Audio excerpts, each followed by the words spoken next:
처음 본 순간 설레임이 다가오네요. 어느 시절에 인연하였는지 알 순 없지만 처음은 아닌 듯하네요. 구독, 좋아요 눌러주시면 상생의 기운으로 좋은 운이 열립니다. 광장시장 바가지 요금 논란에 대한 질문입니다. 광장시장은 서울을 대표하는 전통시장으로 외국 관광객들이 많이 찾는 명소입니다.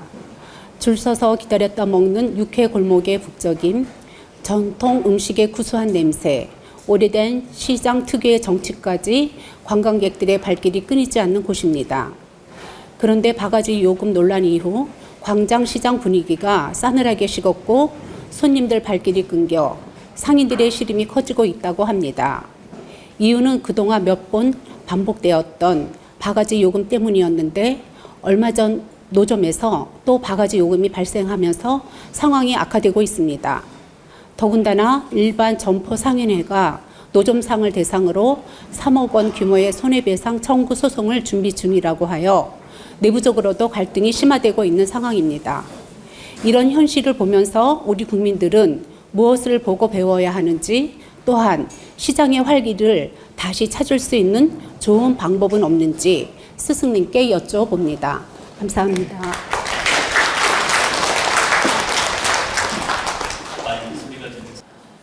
서울에 큰 시장들이 많고 전통시장도 많고 유명한 시장이 많지요. 근데 그중에 광장시장도 아주 유명한 시장 중에 하나라고 생각을 합니다. 저도 광장시장을 몇 번 가본 적이 있습니다. 광장시장 그 중앙 통로를 가면 아주 먹거리 골목이 있어가지고 빈대떡, 막걸리, 뭐 파전, 또 뭐야? 떡볶이, 순대, 떡볶이 등등 아주 먹거리가 굉장히 많아요. 그리고 굉장히 푸짐하고, 그리고 제가 한번 먹어봤는데 맛도 있더라고요. 그래서 그 광장시장 먹거리 골목이 우리나라 국민에게도 정서적으로 많이 찾는 곳이고 또 외국인에게도 많이 찾는 곳이라는 생각이 들었고, 또 실제 외국인 관광객도 많이 찾는다고 제가 알고 있습니다. 그런데 이제 관광객들이 밀려들고 또 인기가 높아지면서 우리 국민들도 많이 찾고, 이제 인기가 높아지다 보니까 사람들이 줄을 서게 되고 사람들이 이렇게 많이 이렇게 줄 서면서 찾다 보니까 상인들이, 물론 다 그런 건 아니겠죠.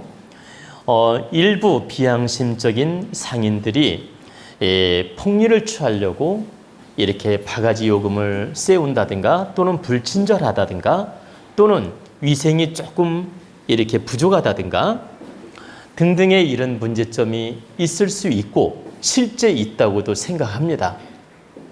근데 이걸 어떻게 해결하면 좋으냐고 이제 물으셨는데, 이것은 첫째는 시장이면 시장 운영 상인회가 있을 겁니다. 시장이면 시장 운영하는 상인회가 있을 거고 또 시장 관리자가 있을 것이고, 이런 운영 상인회라든가 관리자가 철저히 교육을 시키고 이런 문제가 발생했을 때 페널티가 얼마나 무거운지 가르쳐주고 또 실제 페널티를 줘야 됩니다. 페널티를 주면서 삼진 아웃 제도를 두어서 정말 이 불결하거나 불친절하거나 이렇게 좀 뭐라고 할까, 바가지 요금을 세운다든가 이런 문제점이 3번 이상 발각될 시에는, 민원이 들어오거나 발각될 시에는 상인회 측에서도 불이익을 주고 또 그 상권 운영자 측에서도 불이익을 주고 또 국가적으로도 그런 사람에게는 불이익을 준다는 그런 선포문을 만들어서 홍보도 하고 교육도 시켜서 100% 머릿속에 각인이 되게끔 1차 교육이 필요하다는 뜻입니다. 그리고 교육을 시킨 다음에 실자 범법자가 있을 때는 강력하게 페널티를 주어서 응징을 하는 겁니다. 그래가지고 그 페널티 준 가게, 상가, 노점상 이런 사람들은 전체적으로 상인회에서 공개를 하고 벌금을 물린다든가 해서 일단은 그 책임을 묻고, 그런데도 불구하고 계속 반복적으로 이렇게 불친절하고 뭐라고 할까, 그 바가지 요금을 세우고, 바가지 요금뿐만 아니라 위생적으로 불결하고 이런 문제가 있을 때는 완전히 퇴출을 시킨다.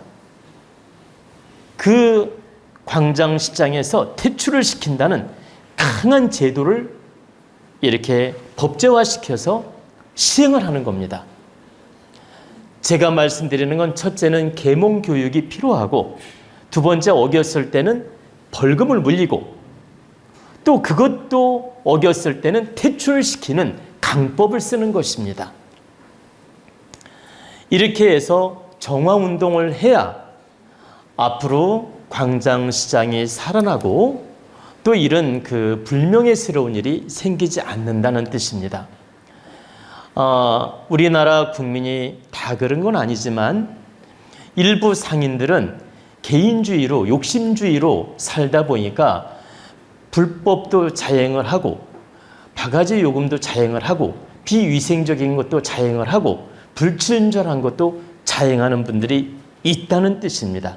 근데 모든 상인들이 다 그런 게 아니고 일부 미꾸라지 짓을 하는 분이 있다. 근데 일부 그 미꾸라지 짓을 하는 분 때문에 많은 상인들이 피해를 보고 있다는 뜻입니다.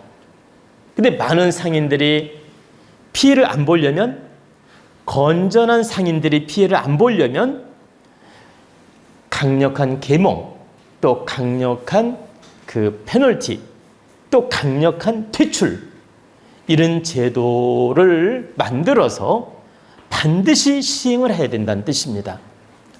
그렇게 한 6개월에서 1년 정도만 계몽을 하면 완전히 바뀝니다. 그러니까 광장시장 이미지도 바뀌고 상권 이미지도 바뀌고 우리나라 국민뿐만 아니라 외국인 관광객들한테도 이미지가 긍정적으로 바뀐다는 뜻입니다.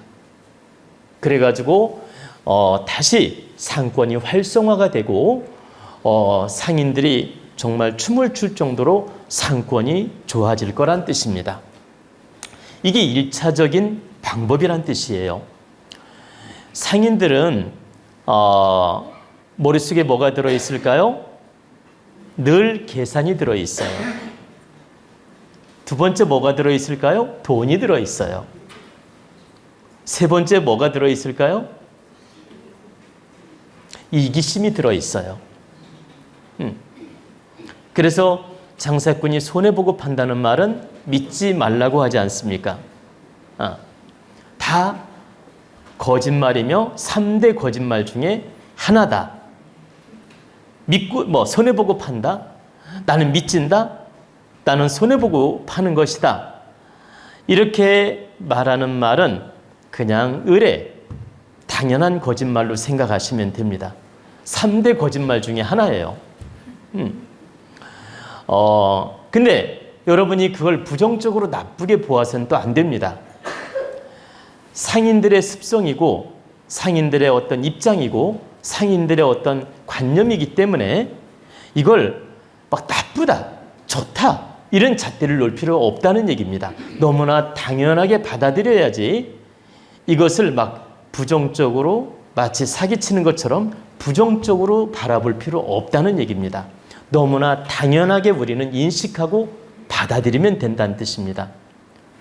그러니까 그 거짓말은 너무나 당연한 거짓말이기 때문에 인정하고 우리는 받아들여야 된다.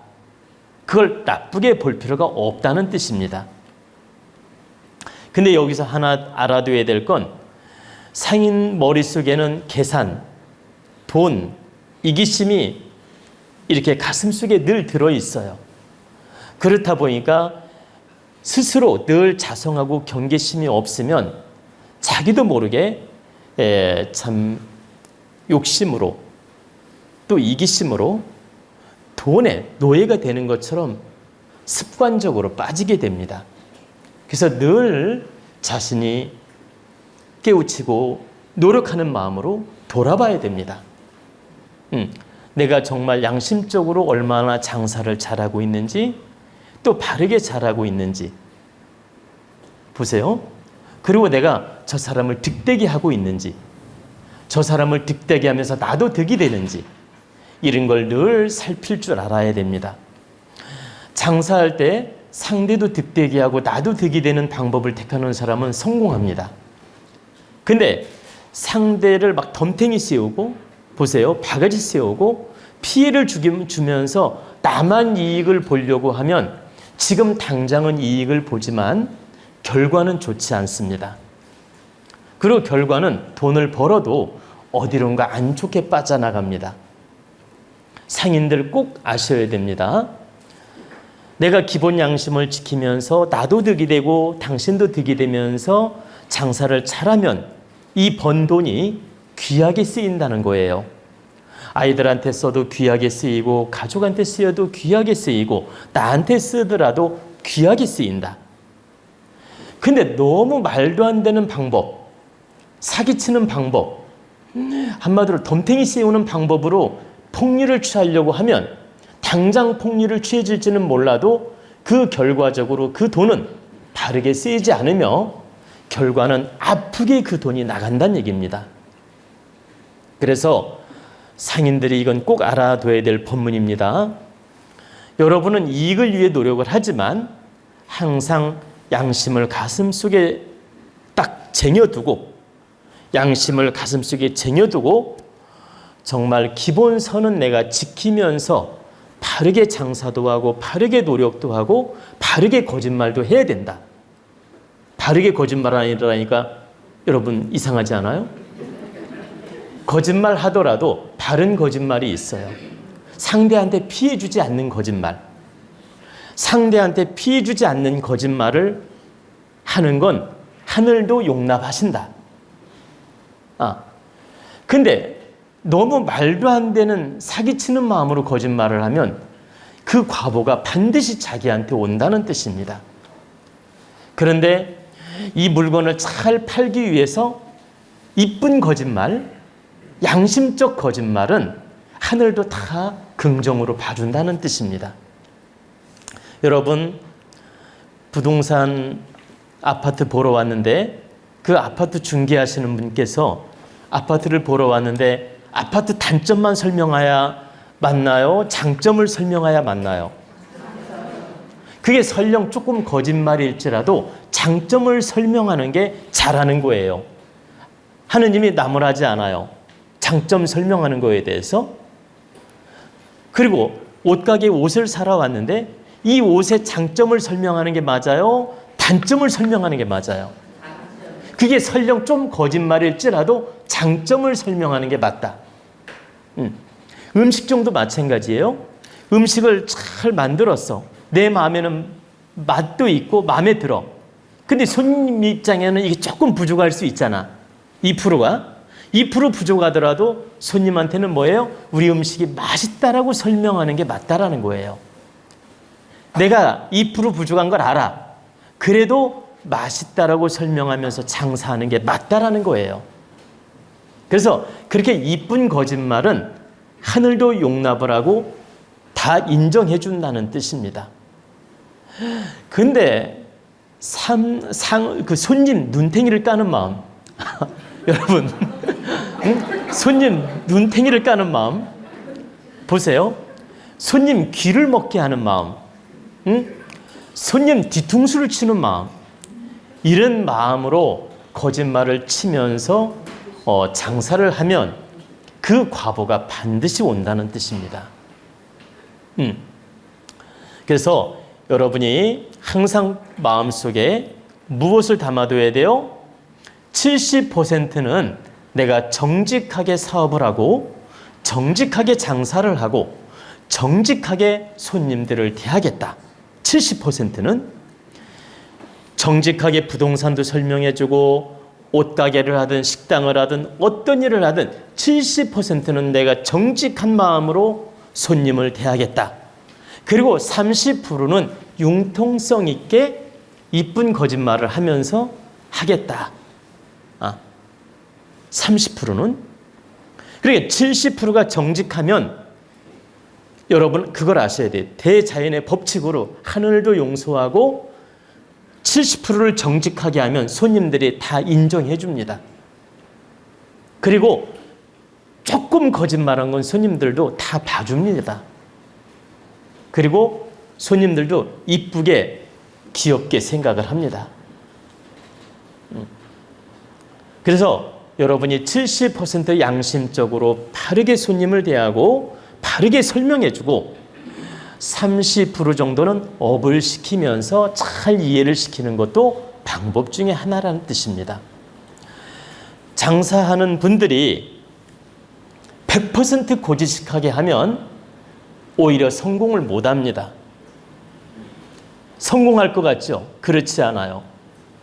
장사 자체가 30%는 유연하게 해야지 너무 고지식하게 100% 진실이라고 하면서 하면 이건 너무 고지식해서 하느님이 이쁘게 또 안 봐요. 네가 그 모양 그 꼴로 무슨 장사할래? 에? 네가 그 모양 그 꼴로 무슨 돈을 벌래? 이렇게 한마디로 긍정으로 보지 않는다. 너무 고지식하고 100% 이렇게 고지식하게 하면 30%는 지혜롭게 유연하게 하는 게 장사꾼의 바른 자세라는 뜻입니다. 다만 70%는 양심적으로 바르게 노력하는 신조를 가져야 된다. 그러면 대자연도 돕고 선신도 돕고 하늘도 여러분을 돕는다는 뜻입니다. 그래서 동대문 시장이나 광장시장이나 남대문 시장이나 이런 데서 장사하시는 상인들 항상 제 말씀 명심해야 됩니다. 70% 가슴속에 양심을 담아두고 70% 정직하게 손님을 대하고 30%는 유연하게 대하라는 뜻입니다. 그리고 여러분이 기본 양심을 지키면서 장사를 할 때 그 사업으로 그 장사로 돈을 벌어서 득되게 쓸 수 있고 또 복으로 돌아올 수 있고 또 그 돈이 쌓여서 재산이 될 수 있으며 가족에게 쓰더라도 복되게 쓰일 수 있다는 것입니다. 지나친 나쁜 방법으로 벌면 그 돈은 반드시 나를 핥히고 나간다. 이런 원리와 이치를 알고 장사하는 분들이 반드시 이 법문을 듣고 반성하면서 노력해야 됩니다. 그리고 마지막으로 해드리고 싶은 말씀은 우리 국민들은 이런 상인을 대할 때 너무 내 입장, 내 잣대, 이 고객의 입장으로만 판단하지 말고 상인들의 애로와 애환과 그 입장도 우리 그 고객들이 역지사지 마음으로 이렇게 배려하는 마음으로 그 상인들을 대해주는 게 좋습니다. 역지사지 마음으로 상인의 입장을 생각하면서 배려해주는 마음으로 대하면 상인들도 더 따뜻한 가슴으로 우리를 대하게 되고 그 상인들도 그 고마운 걸 알기 때문에 오히려 더 인정 있게 대해주고 양심적으로 대해주고 싶어집니다. 근데 까칠한 손님들 알죠? 진상 손님들. 여러분 아시죠? 까칠하고 진상 손님들. 그 까칠하고 이기적이고 그 부정적인 마음으로 상인들을 바라보고 그냥 물건 트집 작업을 하는 사람들이 있잖아. 봐봐. 아니 실제 물건이 문제가 없어. 근데 막 아무것도 아닌 걸로 꼬투리를 잡으려고 하고 그 문제를 막 캐내고 그 문제점이 있나 없나 그것만 살피는 사람이 있어요. 그게 무슨 말이냐면 긍정은 보려고도 안 해. 꼭 단점, 문제점, 허점, 하나의 옷을 봐봐요. 좋은 옷을 사려고 백화점에 와서도 이렇게 어디에 무슨 단점이 있나 그것만 찾아. 실밥이 어디에 문제가 없나. 이해가 되시죠? 그리고 그 노점상은 노점상에 맞게끔 음식이 잘 펼쳐져 있잖아. 그러면 거기에 맞게 우리는 바라보고 음식도 먹고 막걸리도 한잔하고 파전도 먹고 해야지 고급 식당 기준으로 이걸 바라보면 안 되는 거예요. 그래 안 그래요? 노점상은 노점상답게 약간 먼지가 있어도 이해하고, 보십시오. 약간 기름이 떨어졌어도 이해를 하고, 이렇게 노점상답게 우리는 잣대를 놓고 바라보고 그 음식도 먹고 이렇게 그 상인들의 입장을 바라보고 이해해 주는 마음을 가져야지, 모든 걸 내 입장, 내 기준, 내 청결한 감정 위주로 모든 걸 바라보고 이렇게 잣대를 놓으면서 흠집을 잡는 건 옳지 않다. 이건 꼭 그 광장시장뿐만 아니에요.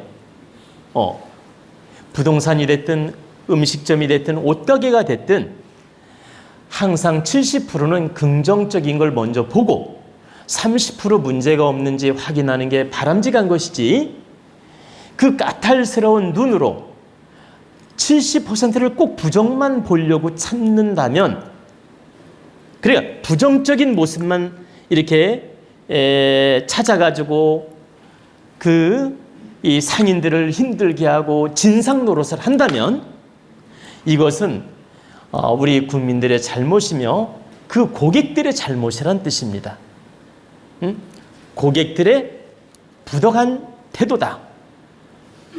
그래서 상인들의 문제점만 나무랄 게 아니고 우리 국민 모두 각성하는 마음으로, 이렇게 역지사지 마음으로 상인들을 정말 인격적으로 대해주고 심덕으로 대해주고 긍정적인 마음으로 이렇게 고객 역할을 한다면 상인들도 우리를 긍정으로 잘 대할 수 있다는 뜻입니다.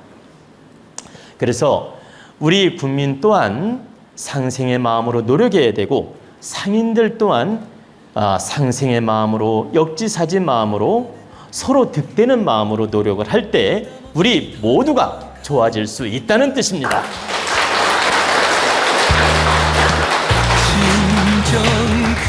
구독, 좋아요 눌러주시면 상생의 기운으로 좋은 운이 열립니다. 자운 스승님과 친견 상담 예약을 받습니다. 인생의 다양한 궁금증을 속 시원하게, 바르게, 깊이 있게 상담해 드립니다. 여러분의 건강과 행복을 기원합니다.